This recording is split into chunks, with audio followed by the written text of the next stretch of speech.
So this is great. I'm the last thing between you and the drinks. So one of the great things in that event I attended a couple of months ago is the public was very interactive and asking questions and interrupting me, and we got into pretty lively debate. So if you have any question at any point in time, do the old thing, raise your hand and engage, all right? Great. So yes, next. So great opportunities and great challenges. The first one is everything we do is computer-based, and everybody knows the Moore's law. It's just a great thing. Everything doubles every 18 months. But everybody thinks about it in the last 20 years or so. It actually has held true for over a century, actually. And it has no showing of slowing down. That is, you look at the next 10 years of generation of computing, they will continue expanding, probably even faster than Moore's law. And so what that means is that you have incredibly abundant, incredibly cheap, actually, computing power that you can really turn into solutions very easily. That is, the tools that you can use to transform that have become literally amazing. What it took 10, 15, 20 people to program 20 years ago, today it takes a couple of hours. The tools are highly leveraged. By the way, the computers do a lot of the work for the developers, which used to be extremely bad code practices about 20 years ago, is now you wouldn't do any other way because it's just like that's the way it goes, and my time is more valuable, therefore computer take it. So what's the most visible? This is great because I have 20 minutes. I started 22 minutes ago. I still have 20 minutes. It's awesome. So what's the consequence? I have 1 second less now. The next consequence of that is that this is statistics. This is McKinsey. I'm sure everybody in this room has seen that slide. But take any number between 30 and 70% of the job over any number period of time between 10 and 30 years will be affected by automation, right? When you think about it, those are staggering numbers. What is even more staggering is that any transformation like that in human history spanned a couple of centuries, actually, at the point where the lifetime of an individual was about 30 years. So you had a change that would go on for a century. Your lifetime was 30 years. It was fine. This will happen over the next 10 years, where your lifespan is more like 70 years. So it's going to be hard to miss, right? And so what that means is that the level of dislocations that are going to happen in any business for automation, and you've seen all the examples of this today, either from the point of view of the CEOs or from the point of view of the investors, are an amazing set of opportunities that are rising in front of us. And one other way of saying this is that capital efficiency has never been better, right? Because you can do more with less people and apply it to larger populations with lower levels of investment. Actually, you don't even have to invest anymore because you go to AWS and it just reimburses itself as you go along. So we live in as innovators, creators, entrepreneurs, investors, we live into absolutely amazing times right now where, it was interesting, the discussion of globalization on going international before. I mean, 20 years ago, going international, it's like, well, you had to fly over, it was complicated, networks, this, that, complicated. Big banks could do it, but small companies, maybe not, etc.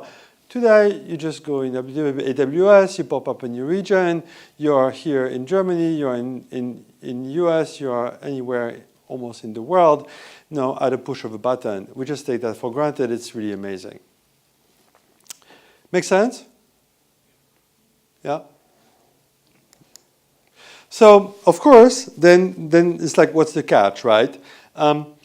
So, any thoughts on the catch? Anything? It was interesting. Everybody said, well, no, we just go international, we just grow, this is going to be fun. No? So the first thing, the panel before was super interesting about that, which is, oh, we're going to international, this is great. No, France and Germans, complicated because Brits, etc. US, much more pleasant. By the way, this is not my French accent, this is my Texas accent. Right? So what's interesting about this is that nobody mentioned that in the last couple of years, it became a hell of a lot more complicated. Right? The special relationship between the UK and the US is not doing great.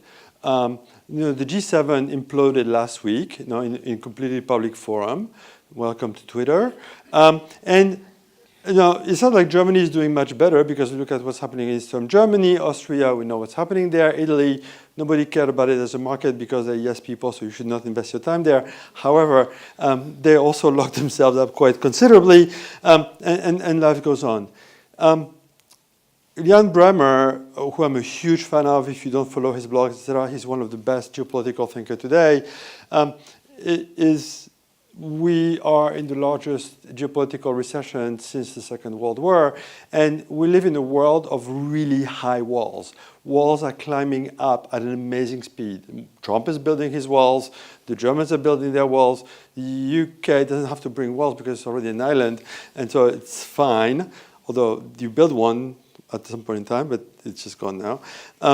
So of course China, etc. You can multiply the example. So as you think about your expansion, you really need to think about this carefully in terms of what is achievable, what is not, what are services that are portable, what are not. So at the same time, it has become super easy to move a service over. The geopolitical implications may be much harder, and almost a corollary of that is this problem of data security, cyber attacks, et cetera, et cetera.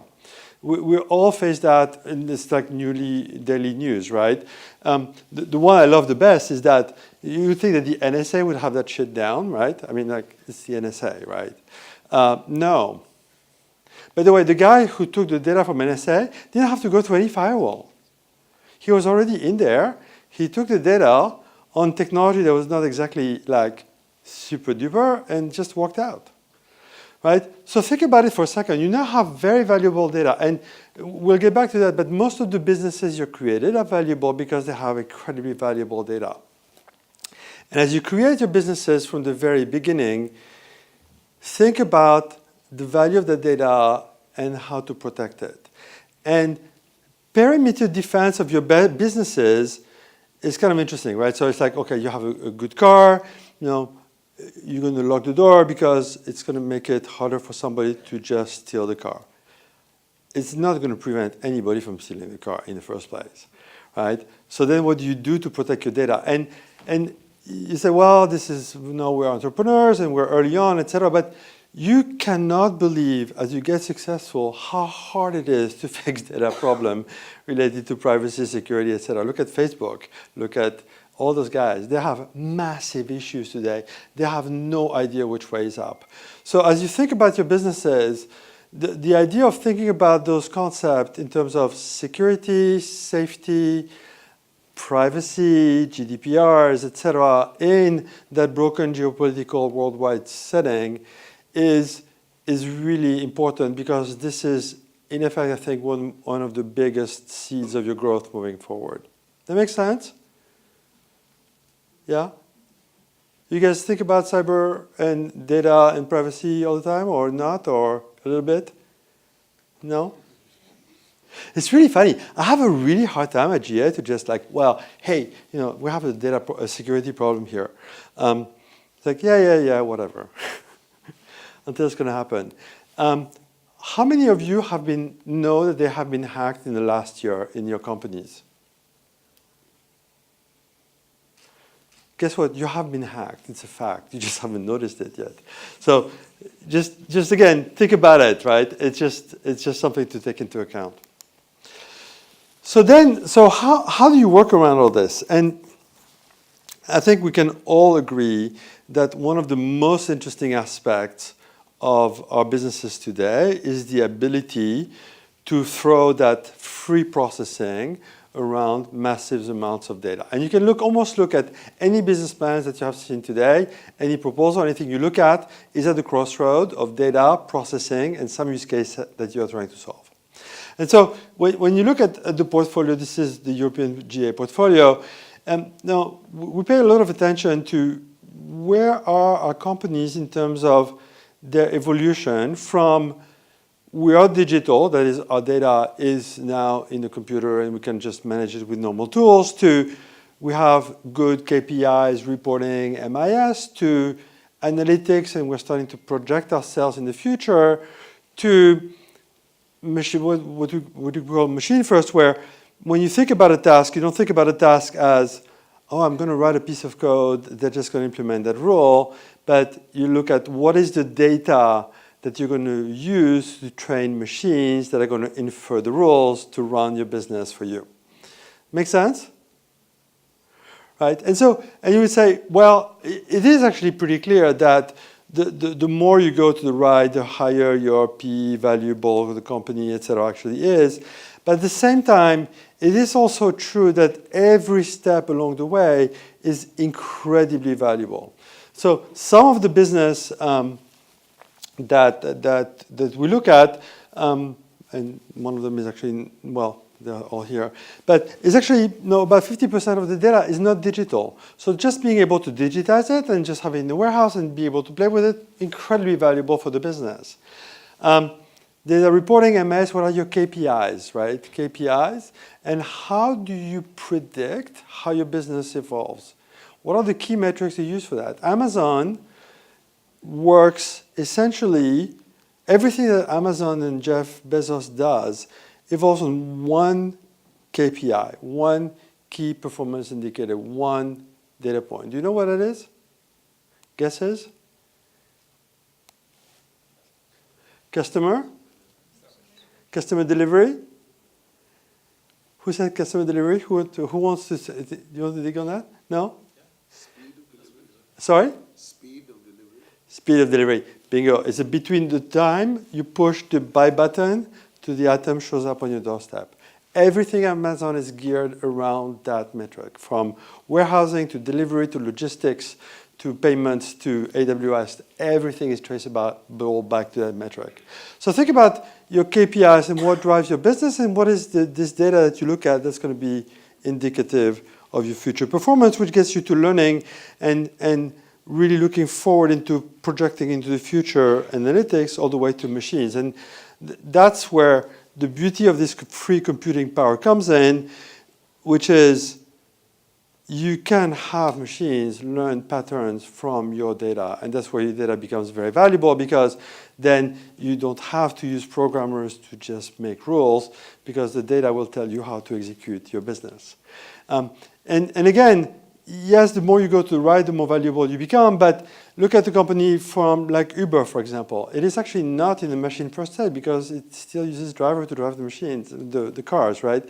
So all the companies are on this trajectory, and that's something where as you position yourself and you position your investments or your businesses, that you need to be really careful thinking through. Having been at Expedia for a number of years, Expedia was born on www.expedia.com. Now, like 60% direct IP traffic. Thank you very much. Great. Bookings.com, really weird name, was born on www.google.com. And you would never go to www.bookings.com because this is a terrible name. You would go to Google and say, I want to go to Paris for this, and then you get to do the landing page, and all that is now data-driven. And Expedia had no idea what data was, and basically almost lost its entire market based on the data that Bookings was able to master versus Expedia had to reinvent. So as you think about data around those, I think it has taken now a completely different role into our companies. The last thing, and it's a completely obvious one, is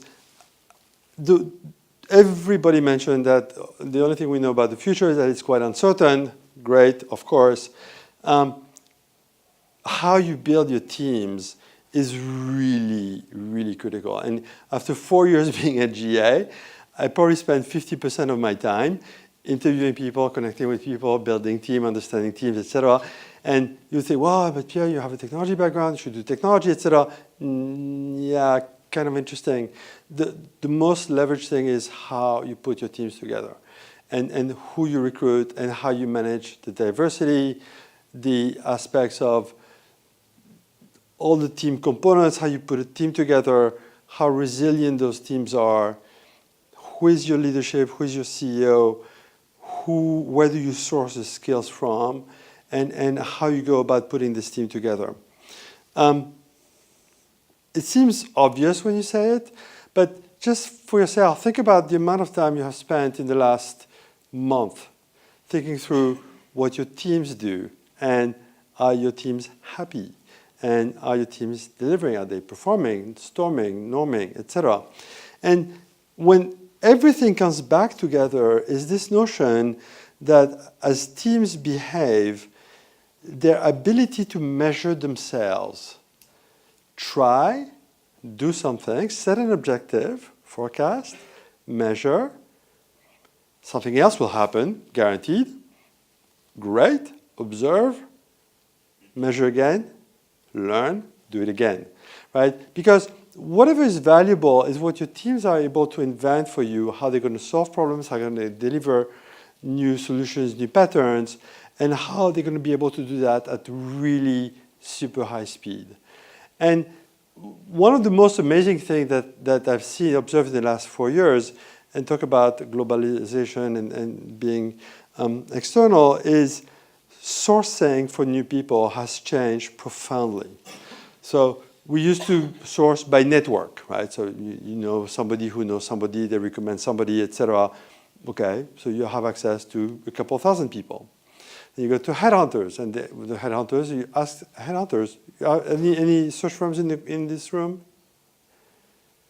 No, it's pretty safe then. So ask them, so how do you source? And they're going to say, oh, we source because we have a great network, right? Okay, great.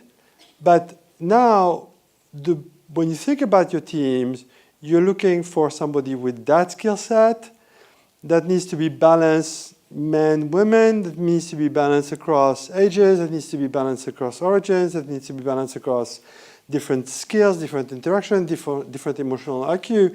So the skills that you're asking for are very narrow. And your ability to source across much, much broader sets of people becomes really, really important. And when you see now new search firms that are emerging that are extensively using AI, that are extensively using testing, where testing candidates when they don't even know they're being tested, and you form a picture of how that person gets into the team in a very different way. So the last thing I will leave you with in the world of amazing opportunities and amazing challenges is your anchor is your team, and that's ultimately all the value created will be embodied in that. Make sense? Some sense? You guys want to drink, right? Yeah. Any thoughts, questions? No? Okay, well, thank you.